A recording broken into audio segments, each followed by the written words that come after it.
Добрый день, друзья! Вчера на канале появилось видео новой поставки в Леруа Мерлен на улице Доватора. Все орхидеи стоили 474 рубля. Как же можно было уйти и не купить хотя бы одну, две орхидеи? Конечно, я не устояла. Приобрела два биглипа.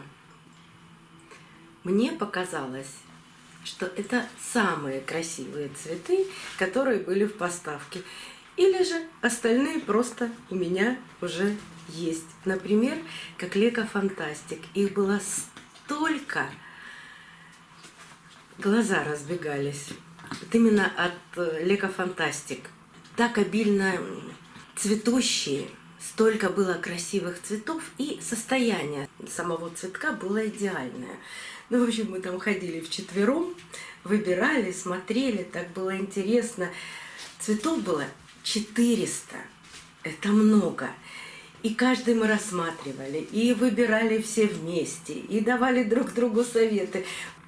Вот так приходишь в Леруа для съемки, поставки, а там тебя узнают, тебя знают, тебя просят совета. Всегда это очень интересно. И просят подобрать что-то, подсказать что-то. Поставка была очень интересная. Так вот, эти два цветка, которые я приобрела. Вот один биглип. Названия нет. Он напоминает какой-то из цветов, которые у меня есть. Но есть какие-то отличия. Не буду даже говорить. Вы напишите в комментариях, какой цветок это напоминает. А может быть, кто-то знает его название. Наверняка название у него есть. Просто на горшке написан, опять же, какой-то цифровой код.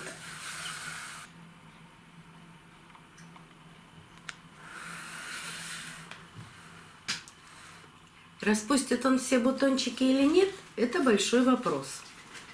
Но будем надеяться, что распустит. Корни в горшке есть. Они не плохие и не хорошие, они не растущие, но они зеленые. На первый взгляд кажутся здоровыми. Но есть и сухие, и даже вот с таким налетом. Я специально не обрабатывала орхидею, чтобы показать вам, какими они приходят от поставщика. Ну кто чихает и мешает, а? Ну ты один остался, но от тебя больше всего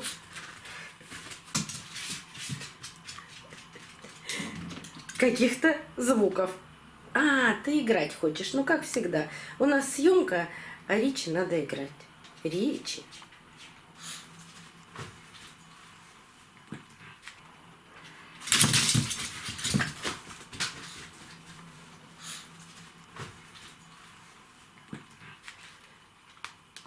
Зеленый налет – это росли водоросли в горшке. Корни влажные. Ну, пусть просохнет. Я сделаю полную обработку и этого, и второго цветка. Показывать вам ее не буду, потому что я очень часто показываю это. Ссылку на видео, в которое я произвожу первую обработку, я оставлю в правом верхнем углу экрана. Давайте посмотрим второй биглип. Но здесь было невозможно оторваться именно от выбора такого биглипа. Их было порядка 6 штук. И даже при том, что у них было у всех одно название, вот оно написано на горшке,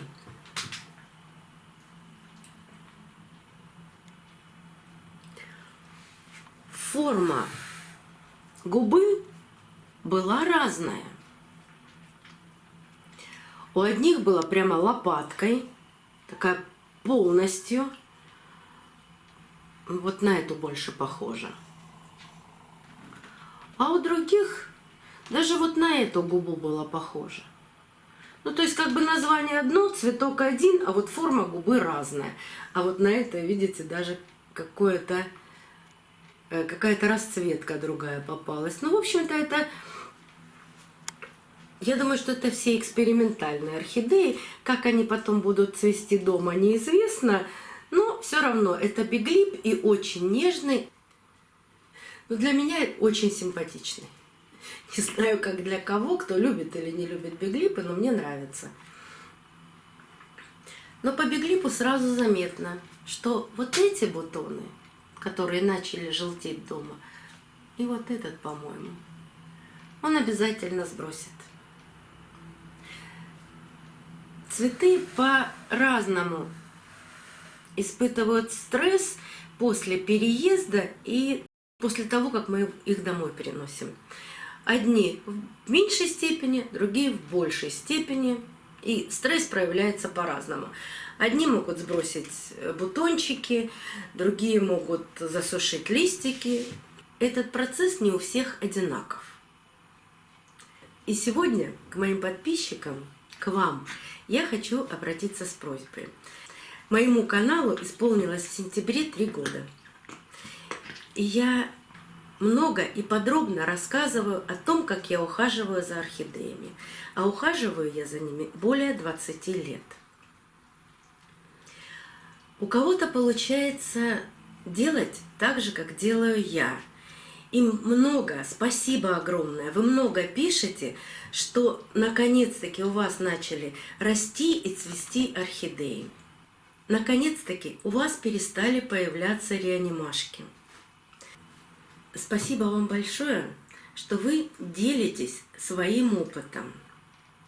Пишите на канале, что у вас получается, что у вас не получается.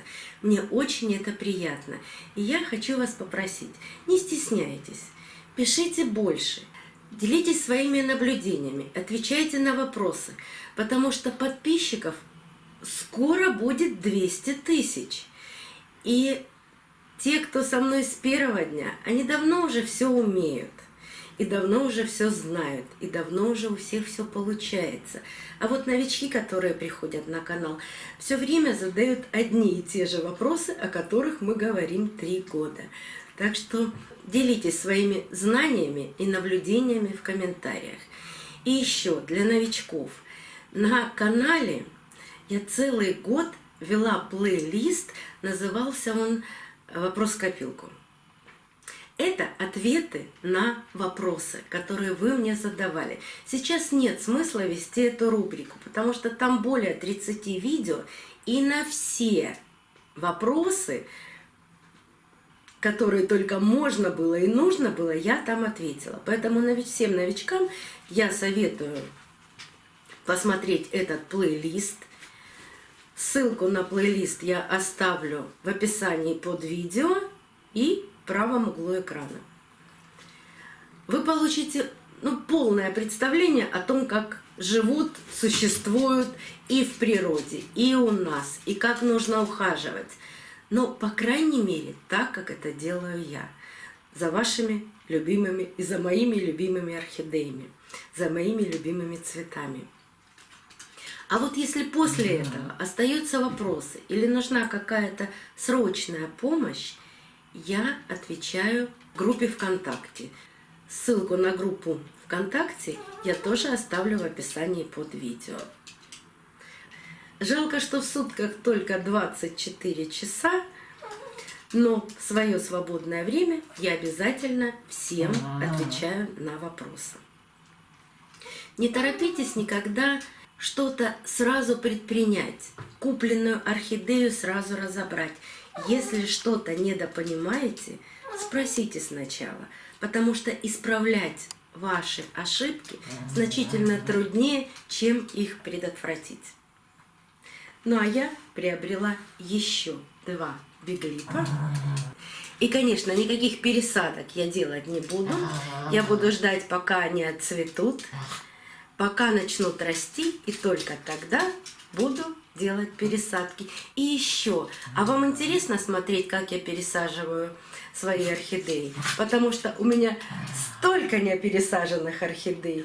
Но мне кажется, что вам это не очень интересно, поэтому все пересадки я не показываю. Но если для вас это будет полезно, пишите в комментариях, я буду показывать почти все пересадки. До новых встреч, друзья! Увидимся на канале. Ну как ты себя опять ведешь? Ну что это такое?